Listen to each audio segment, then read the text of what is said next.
Welcome back again. We are going to continue with lecture 3 and we are going to discuss impression formation and the way people use schema, prototypes and stereotypes in forming impressions of others. As in the previous lectures, there will be a number of embedded links in the slides taking you to various internet sites, videos and information that illustrate the points we are making in the lectures. Research on impression formation basically asks the question, when you meet another person, how do you form a complete impression of that individual? There are two basic models that have been proposed to explain the process of impression formation. The first model, the cognitive algebra model, assumes that impression formation is a predictable, rational, and arithmetic process.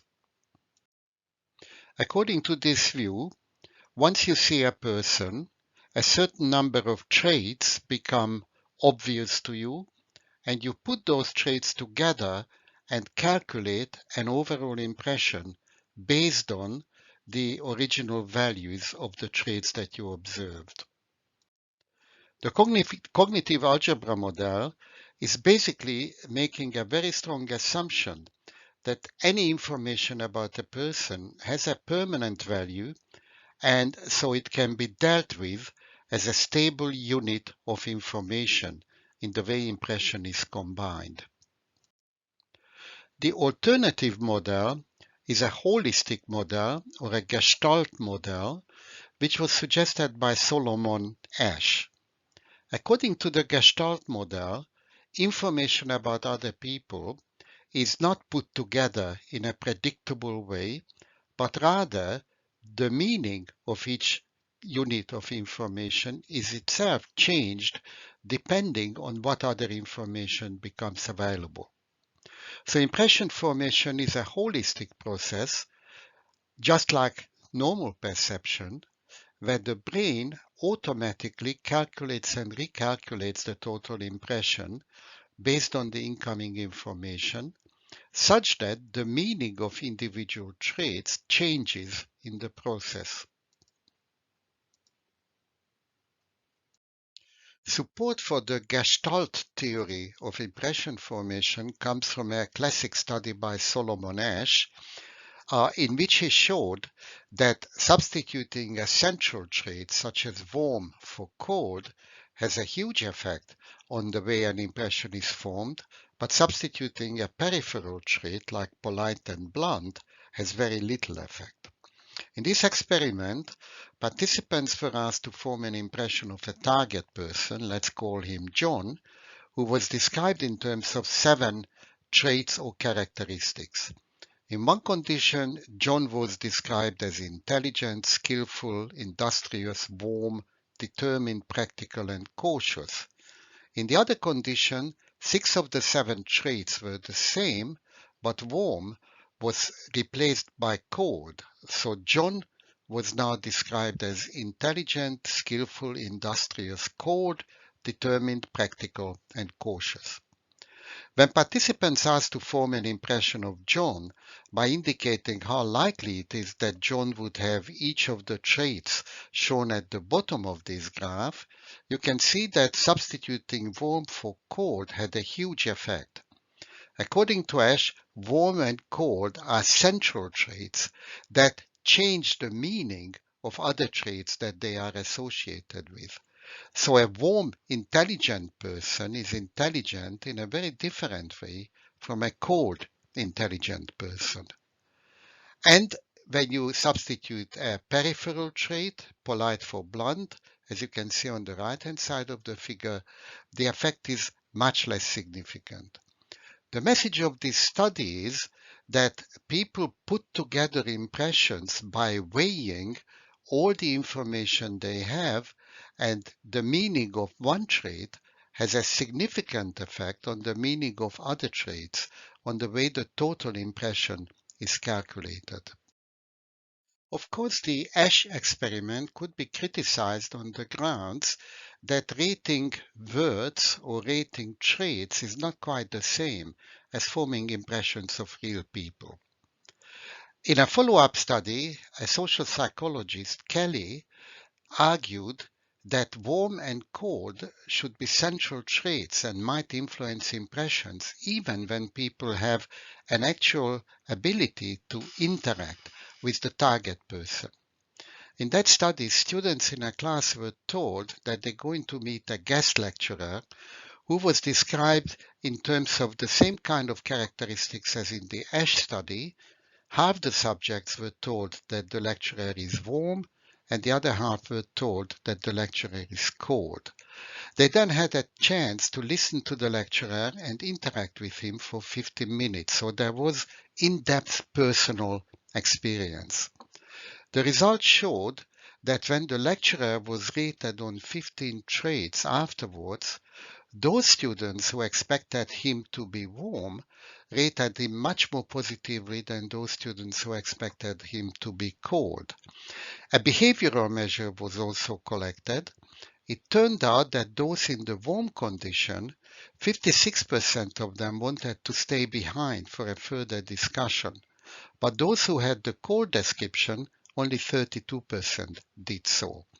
In other words, what the Kelly study shows is that central traits, key traits like warm and cold, do have a highly significant effect on impressions, even when people have an opportunity to interact with a target person at some length. As we have seen, impression formation is a highly constructive process, and many variables can influence the way people combine information to form an impression. In one experiment, we found that even a judge's mood state can have a significant influence on the kind of impressions they form. In that study, we video recorded a conversation with a partner on day 1, and on day 2, the participants came back into the laboratory and received a hypnotic mood induction. In other words, we used hypnosis to induce positive and negative mood. We then asked the happy and sad mood judges to watch the videotape of the conversation from the day before and make judgments about positive and negative behaviors they perceived performed by themselves and by their partner. The results showed that their temporary mood had a highly significant effect on their impressions.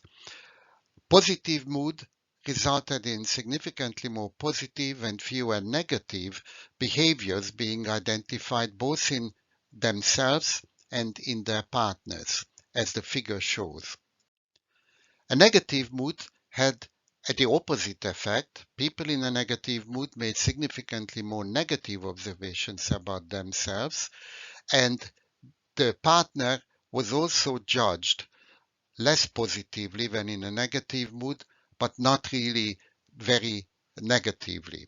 This pattern, that negative mood biases self-judgments but doesn't have the same influence on judgments of other people, is very similar to what clinical psychologists found in the case of depressed cognition.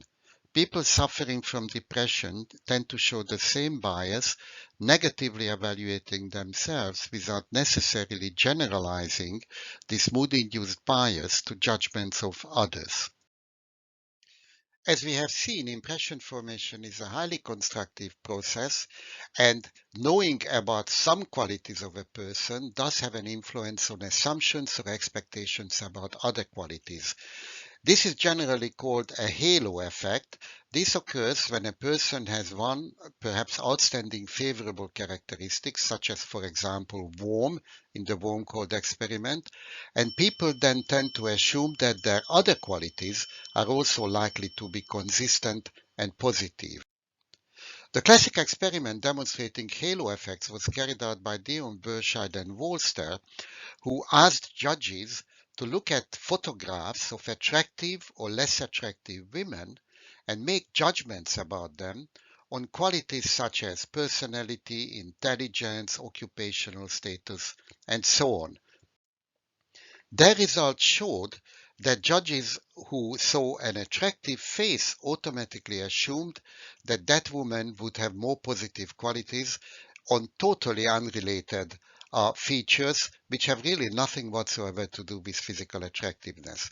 It's a demonstration of a halo effect when one known positive quality, physical attractiveness, makes assumptions about other positive qualities more likely. Another experiment was carried out by Wilson, who had a guest lecturer talk to a group of students. Half of them were told that the lecturer is a high-status academic from Oxford University, and the other half were told that the same person is a low-status academic from a provincial university. At the end of the lectures, all students formed impressions about the lecturer. Among other things, they were asked to rate the physical height of the lecturer. Results showed that those who thought the lecturer was from Oxford overestimated his height by almost 2 inches compared to people who assumed that he was from a provincial university. In this instance, academic status had a halo effect on perceptions of a physical quality such as height. Another similar study was published by McDavid and Harari, who found that when judges were asked to rate the quality of essays, which were allegedly written by either students who had a popular name like John and David, or the same essays were attributed to unpopularly named students like Hubert and Elmer. In this case, the name of the student, the popularity of the name of the student, exerted a significant halo effect on the evaluation of the essay. More popular names resulted in more positive evaluations compared to less popular names, again an example of a halo effect. One very interesting implication of halo effect is that it helps us to understand the fascinating question of why people are so interested in celebrities. Halo effects tell us that if anybody achieved exceptional status in any field, whether it's sport or pop music or wealth, we tend to assume that they have other important positive characteristics. And that's one of the reasons why we want to know about them, we want to hear about them, and we seek out their opinions. In reality, of course, it turns out that being good in one thing doesn't necessarily mean that you are any good in anything else. Celebrity status can be commercialized because it exploits the universal human tendency for halo effects. One interesting illustration of this is that people expect celebrities to be significantly taller than they actually are. Many times when you meet a celebrity, the common reaction is, gee, he or she is not as tall as I imagined. We assume that fame influences something totally unrelated like physical stature.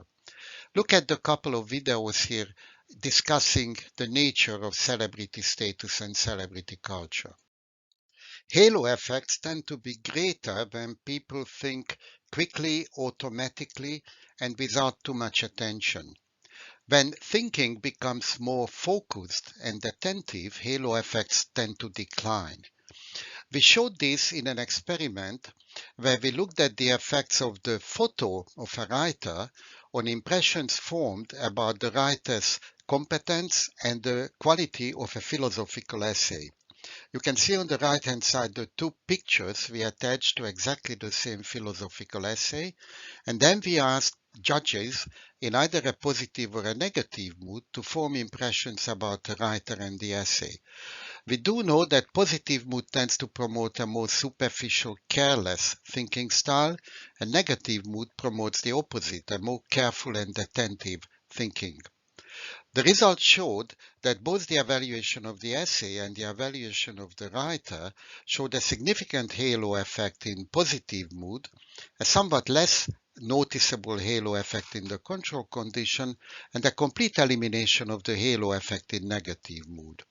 In other words, the kind of mood you're in influences how you think, and your thinking style in turn has an influence on judgmental biases such as the halo effect.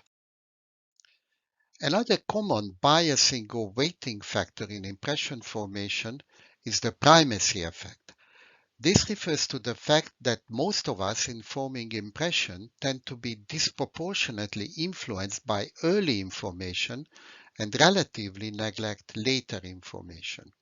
The primacy effect was demonstrated by Solomon Ash in an ingenious study where judges were given information about a target person consisting of 6 traits. The description either said John is intelligent, industrious, impulsive, critical, stubborn, envious, in other words, 3 positive traits followed by 3 negative ones, or the reverse order. John is critical, stubborn, envious, intelligent, industrious, and impulsive. Ash found that the order in which the traits were presented were highly significant. Impressions were far more positive when positive traits came first, and far more negative when negative traits came first, despite the fact that the traits were exactly the same in both conditions. A similar effect was also demonstrated by Lukins, who looked at perceptions of extroversion of introversion when a target person, Jim, is described in 2 paragraphs, either as extroverted and then introverted, or the other way around. Whatever came first had a disproportionate influence on the judgments. When Jim's description started with extrovert qualities, he was seen as far more extroverted, and when it started with introvert qualities, he was seen as far more introverted, even though the descriptions were identical. An explanation for this primacy effect is that people make up their minds fairly early in the impression formation process, and based on their early impression, change the meaning, assimilate the meaning of later information to fit their early impressions. Another similar effect was illustrated by Jones in 1968, who asked people to form impressions of the intelligence of target persons who were taking a quiz. The quiz consisted of 30 items, and each person answered 15 of them correctly. What was manipulated was whether they answered the first 15 correctly or whether they answered the last 15 correctly. Jones found a powerful primacy effect. Whatever came first had a disproportionate influence on impressions of the target's intelligence.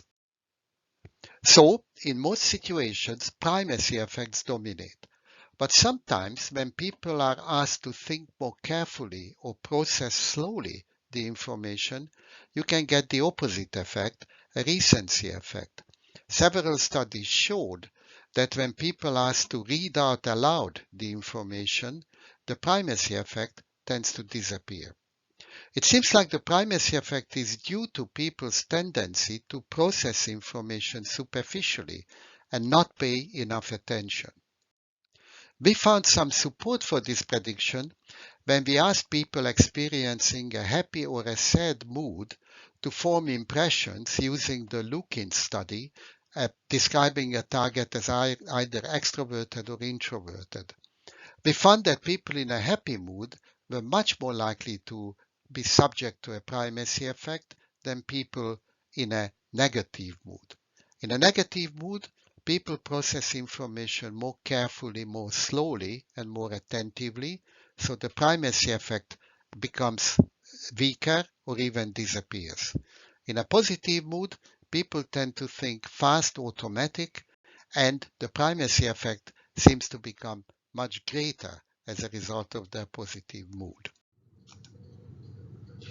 Another bias in impression formation is the positivity-negative bias, and that refers to the fact that essentially in social life our baseline expectation is that people should behave positively in socially desirable ways. So when you don't know anything about a person, your judgments will still tend to be positive because you assume that positivity is expected. In the absence of information, we have a positivity bias. However, when any negative information becomes available because negativity is undesirable and unusual, negative information will then have a disproportionately strong effect. So in the absence of information, we have a positivity bias. Negativity, once information is available, tends to have a disproportionately great influence on impressions. Now, so far, we looked at impression formation in terms of universal distortions and biases.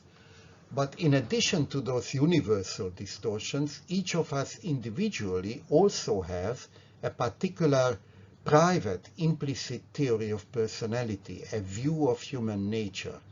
These private theories of people can be defined as a set of assumptions based on our own perceptions about which personality characteristics are associated with which others. When I say to you a sentence like John is energetic, eager, and intelligent or stupid, you will have some tendency to assume that energetic and eager people are more likely to be intelligent rather than stupid. You base this judgment on an implicit assumption of human personality. In your personal experience, energetic and eager people were perhaps more likely to be intelligent. So you extrapolate from what you know to what you don't know.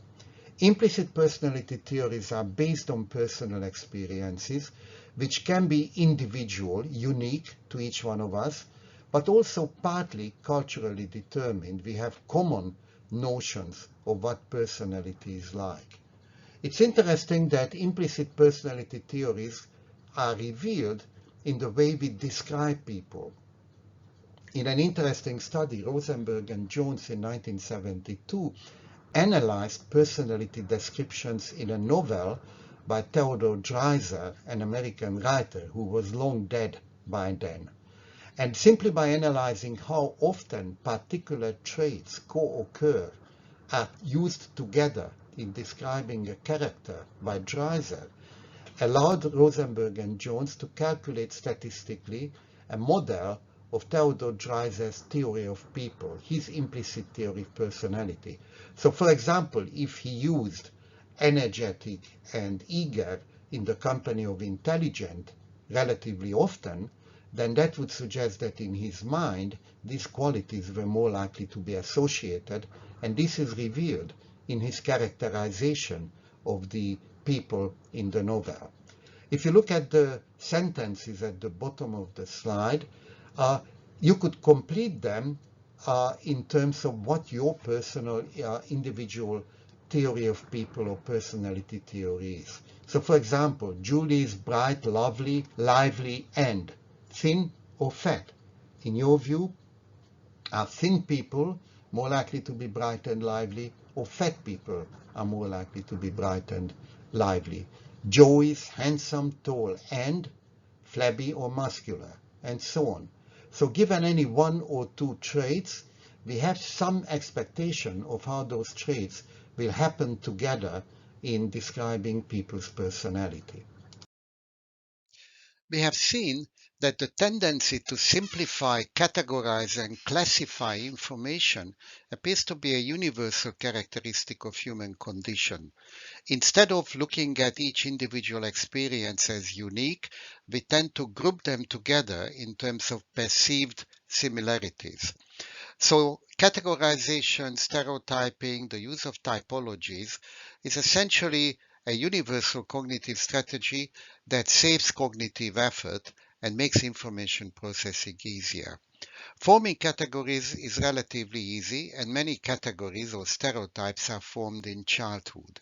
The categories that we use tend to be enduring and slow to change, but they can be influenced by changing cultural and social norms. For example, such stereotypes as images of women or gay people have been significantly changed by cultural developments in the last few decades. Stereotypes, of course, can be both positive and negative. The basic issue, the basic problem with stereotypes is that they reduce individuals to group characteristics and typicality. Stereotypes are about groups, but when they are applied to an individual, they inevitably result in injustice and an unfair perception. Some of the earliest studies on stereotyping were carried out in the 1930s, mostly in the United States. For example, Katz and Braley, in a well-known study, looked at perceptions of such groups as blacks, Jews, Germans, English, and Japanese, and found that they were all perceived with a great degree of consistency as having particular characteristics, which are shown on the slide. In the 1950s, Razran showed that stereotypical expectations can influence impressions of individuals. In Razran's study, pictures of girls were shown to targets, to participants to rate, and what was manipulated is the names of the girls. Sometimes they were described as Irish, sometimes as Italian, and sometimes as having Jewish names. The study showed that girls with Jewish-sounding names were generally judged to be more intelligent, but less nice. Of course, the content of stereotypes changed over time. In a more recent study by Devine and Elliott in 1995, they found that the new black stereotype in the United States now includes features like being athletic, musical, rhythmic, but there are still negative characteristics associated with the stereotypes at that time as well. Research on the contents of stereotypes suggests that there are two basic dimensions about stereotype perception. A group can be perceived in terms of warmth, as either warm or cold, socially desirable or undesirable, and in terms of competence, which is an indication of their general ability to perform. The bottom of the slide shows how, if you put these two characteristics together, you got four different combinations of how warmth and competence defines particular stereotypes. Stereotypes generally tend to be stronger in times of threat or danger or conflict, and when groups have hostile intentions or perceptions of each other, stereotypes can become particularly negative. The tendency to generate negative stereotypes about enemies is a common political strategy, especially in dictatorial regimes, in Nazi Germany, in the Soviet Union, in China. In recent years, some European countries like Hungary also relied on generating negative stereotypes, for example, of refugees or foreigners, to bolster support for a domestic autocratic regime. In times of COVID, threat again produced stronger tendencies to stereotype people who disagree with our current views or perceptions. Stereotypes can become particularly problematic when they attach negative features, negative perceptions to minority groups who are least able to defend against that. Illusory correlation effects refers to the tendency of people to form incorrect expectations of negative behaviors being disproportionately associated with minority groups. And we shall look at this in the next slide. Illusory correlations occur when people perceive a relationship between two observations when actually there is no link between them. Illusory correlation commonly occurs when people overestimate the correlation between rare or unusual people, minorities, and the observation of negative traits or negative behaviors. This effect was illustrated in a study by Hamilton and Gifford, who did a very simple experiment. They gave judges information about two groups, a majority group, more people in that group, and a minority group. Both groups contained positive and negative descriptions in exactly the same proportion. So 2/3 of the characteristics for the large group were positive and 1/3 were negative, and the same was the case for the minority group. When judges were asked to indicate the prevalence of positive or negative traits in the two groups, a surprising thing happened. The minority was preferentially associated with negative behaviors. Even though the proportions were exactly the same, the minority group members were perceived as having disproportionate tendency to perform undesirable negative behaviors. One possible explanation for the illusory correlation effect might be evolutionary. People seem to selectively pay greater attention to rare, negative, and undesirable behaviors, and also tend to pay more attention to minority rather than majority group members. As a result of this selective attention, the result might be an overestimation of a correlation between those two characteristics. Now, categorizing people into types is something that is often problematic, and it often produces injustice in perceiving individuals. It's not always cultural stereotypes that we use. Very often we have local stereotypes or prototypes in a given environment. We have done a study at the University of New South Wales when we asked students in the same class you are enrolled in, PSYC 2061, to describe typical student types they are familiar with on campus. And we had a whole bunch of descriptions which are illustrated in this cartoon. In those days, surfies were still an identifiable group among students. Radical feminists used to be around, engineers, studio students. We had a whole bunch of verbal descriptions of typical UNSW student types. On this slide, you can read the actual descriptions students used to describe the different student types on the UNSW campus at the time. Some of those types are no longer very common.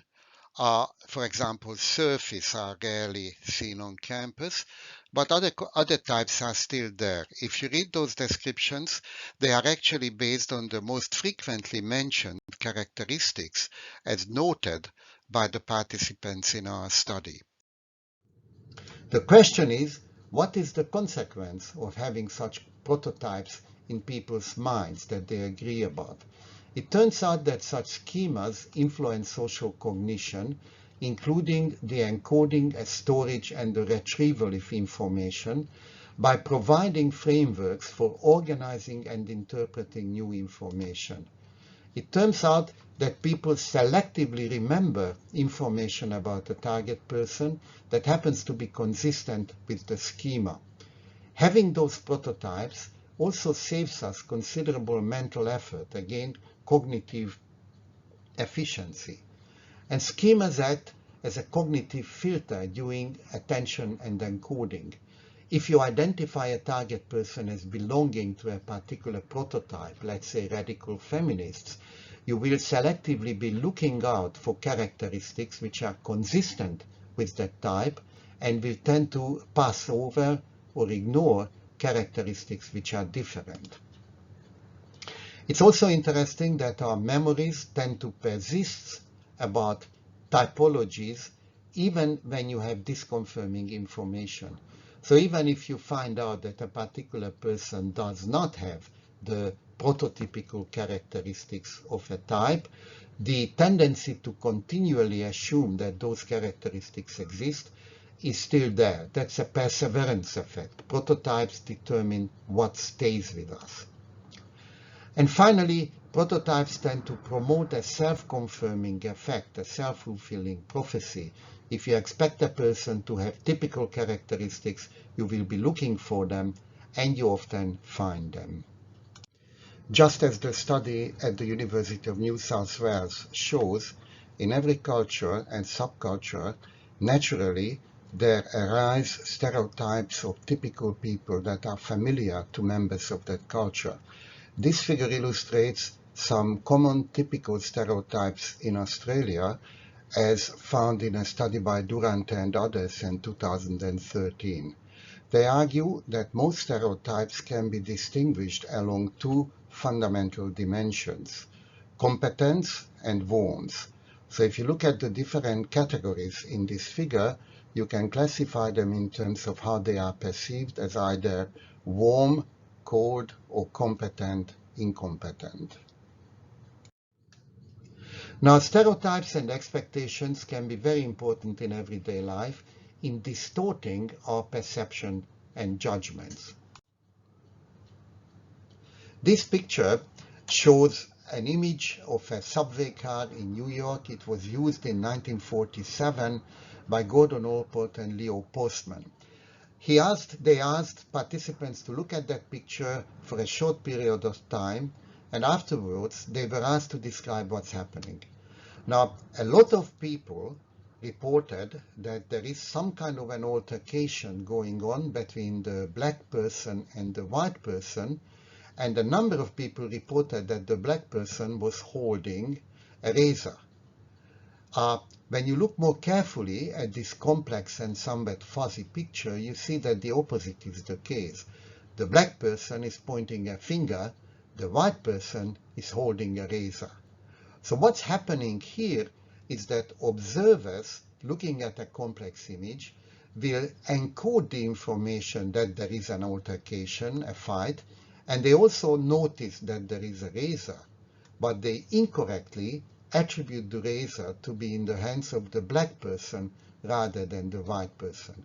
This is a very nice illustration of how stereotypic expectations can distort the way we perceive complex social scenes. This slide shows the results of a very interesting study by Duncan that illustrates how stereotypes can bias or distort the way we interpret social behavior. In this study, Duncan simply showed participants a short videotape in which two individuals, a white and a black male, were seen as slightly pushing each other. It was exactly the same behavior.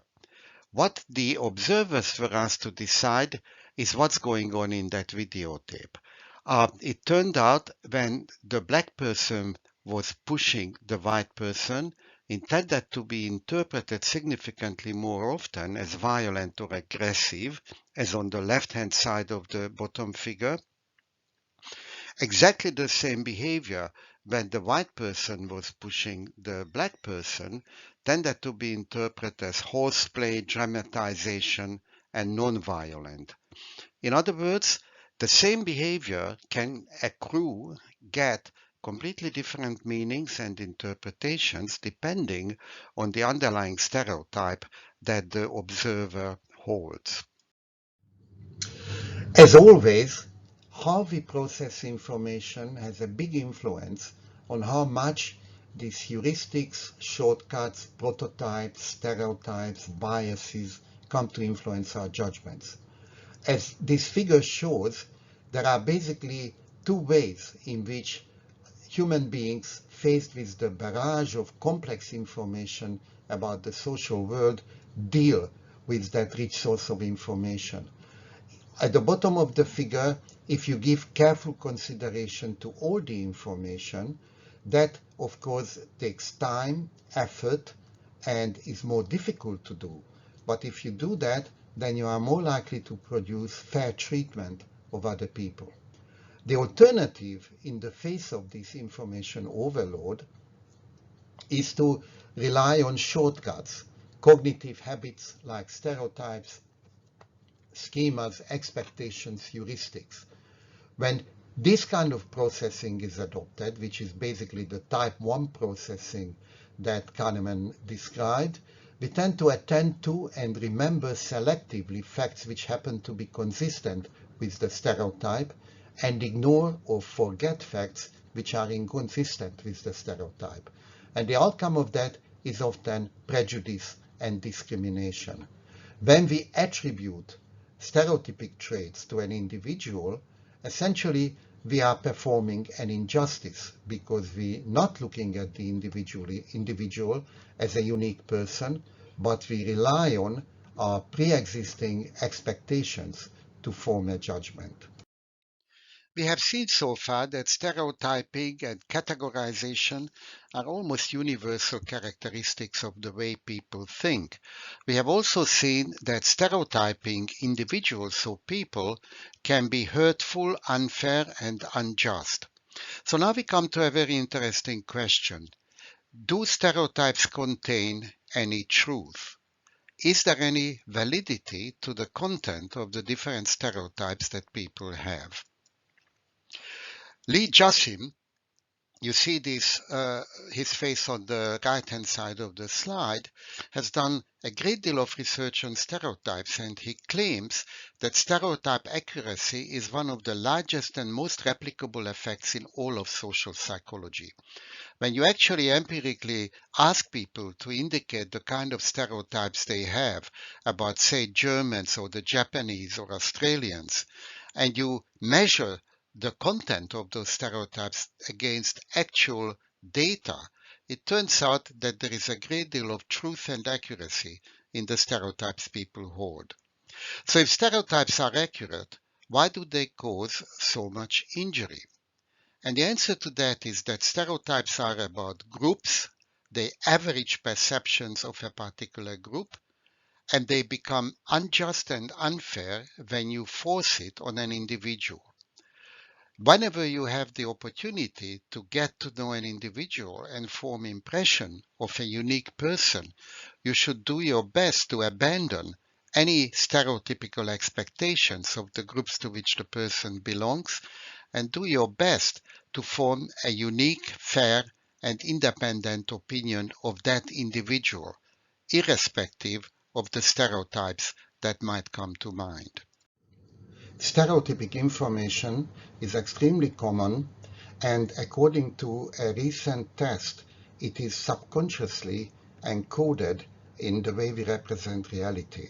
We're going to demonstrate that using the implicit associations test, or the IAT, which is a measure of subconscious or implicit stereotypic associations. This demonstration will involve the following. Stop the video at the next slide and then read each word one at a time on the list containing English or Arabic names and positive or negative words. Your task is the following. Classify each word as either English or Arabic, or positive or negative, as if you were responding on a computer keyboard, but this time you can simply hit your right knee with your right hand when the word is positive or an English name, and hit your left knee with your left hand when the word is negative or an Arabic name. When you're ready, move on to the next slide and stop it. Here is the list of words you need to classify. Take as long as necessary. Feel free to stop the video until you finish the task. That wasn't so difficult, was it? Now we are going to do a second task. It's again classifying words, but this time hit your right knee when the word is positive and the left knee when the word is negative, and hit your right knee when the name is Arabic and left knee when the name is Anglo-Saxon. So once again, left is negative and English, right, positive, and Arab. Ready? Go to the next slide, stop it, and do the test. Again, here is the target list. Read through the words and classify each of them as you read. Take as long as necessary. Feel free to stop the video if you need to until you finish. Which of the two tasks was easier to perform and took less time to complete? A lot of studies show that in conditions when, for example, the Arab negative and the English positive words are on the same side, task 1 in the present situation, this is easier to perform and faster than when the Arab positive and the English negative categories are paired, task 2 in the present situation. In other words, positive traits seem to be more easily and readily associated with English names rather than Arabic names. Greenwood and Banerjee, who designed this test, argue that in a very large number of studies there is evidence for more positive implicit associations for majority rather than minority groups, which seems to suggest that stereotype knowledge, the positive and negative evaluation of different groups, is very deeply and subconsciously encoded. This is evidenced also that almost everybody shows this effect. It's practically a universal effect, whether you are yourself explicitly prejudiced or not prejudiced. There's also evidence that implicit associations are very difficult or impossible to change. They lie deeply below your level of consciousness. As a result, implicit association scores are not reliably linked to explicit prejudice. There are very few and debated studies which show that people who score high on implicit associations actually also engage in more prejudiced or discriminatory behaviors. It does not seem to be a reliable link. And therefore, this test is not really appropriate to demonstrate prejudice and discrimination. Much more likely, it tells us something about the nature of cognitive associations about groups which are very deeply embedded in the way we link positive and negative characteristics to majority and minority groups. As we have seen, the human tendency to categorize information and to use stereotypes is very deeply ingrained and may even be subconscious. So the question arises, is it really possible to control or eliminate stereotypes? Categorizing social information in the evolutionary past has often been adaptive, and it is also cognitively efficient, and many stereotypes do contain accurate information. So what we have seen is that group stereotypes have been adaptive in the past, but they are now proving problematic because we live in a very different social environment characterized by diversity and very heterogeneous populations. The injustice, the problem arises when we apply group stereotypes to unique individuals, when we treat people as if they were a representation of the group to which they belong, rather than giving them the respect and treat them as unique individuals. In order to manage the human tendency to categorize and stereotype, there are at least two alternative philosophical approaches or strategies. The first one is what we might call the individualistic enlightenment approach, which we mentioned in the second lecture. This implies that we focus on the individual instead of the group category. This is the approach that has been advocated by Martin Luther King and the Dalai Lama, as we looked at this issue in the second lecture. And this approach has generally been highly successful in reducing discrimination and injustice. By emphasizing universal individual features and equality, we really focus on the fact that we all belong to one group, the human group Homo sapiens. In everyday life, it's a very useful approach that in forming impressions of people, we should always focus on the best diagnostic information available, which is always the individual person, rather than our stereotypes.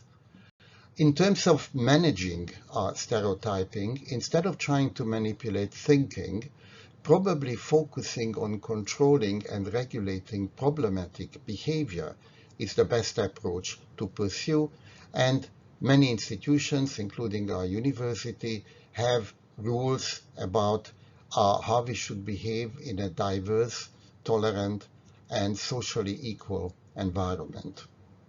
The alternative philosophical approach to managing group harmony and to control stereotyping is a collectivist group identity approach, or identity politics, which explicitly emphasizes the importance of group identity as an all-important feature. Of course, that runs the risk that instead of reducing stereotyping, we make stereotypes the defining feature of how people should be dealt with. According to this model, we should regulate rights and obligations in terms of an individual's identity group membership, rather than the unique individual characteristics. A typical manifestation of this strategy is affirmative action and the use of group quotas in order to provide benefits to groups that have been discriminated against in the past, which is different from using individual merit in evaluating people. Have a look at that video on affirmative action and the use of group quotas. Of course, the use of group categories and group identity is potentially problematic because it might also promote a culture of victimhood and helplessness by labeling people belonging to particular groups automatically as victims and disadvantaged, even if this may not actually apply to their individual circumstances.